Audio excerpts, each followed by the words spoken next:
Hi అండి. మరొక video చూపిస్తున్నాను. నేను అక్టోబర్‌లో కొన్ని ప్లాంట్స్ నర్సరీ నుంచి తెచ్చాను. మీరు చూస్తున్న ఈ ప్లాంట్‌ని ట్రాన్స్‌ప్లాంటేషన్ కూడా చేశాను. కొన్ని ప్లాంట్స్ కూడా వచ్చాయి. కానీ వీటిల్ని నేను గమనించకుండా వేరే వాళ్ళకి కూడా ఇచ్చాను. ఇచ్చిన 1 వీక్‌కి ఈ ప్లాంట్‌కి అనుకోకుండా ఒక ఫ్లవర్ చూశాను. ఆ ఫ్లవర్ ఇదేనండి. ఇదిగో ఫ్రూట్ కూడా వచ్చింది. చూడండి చిన్న ఫ్రూట్ ఎట్లా ఉందో. ఈ ఫ్లవర్ పూసిన 4 డేస్‌కి మరొక ఫ్లవర్ వచ్చింది. ఇదిగో ఇది ఆ ఫ్లవరు. ఈ ఫ్లవరు 2 డేస్ నుంచి ఉంటుంది. నిన్న పూసింది.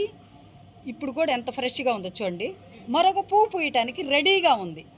అయితే మీకు ఒక చిన్న ప్రశ్న, ఈ ఫ్లవర్ పేరేంటి కామెంట్లో పెడతారు కదా, మీకు క్లూ కూడా ఇస్తాను. ఫస్ట్ వన్ ఈజ్ దండ పువ్వు, second one is strawberry flower. మీరు మీ అభిప్రాయాన్ని కామెంట్లో పెడతారు కదా.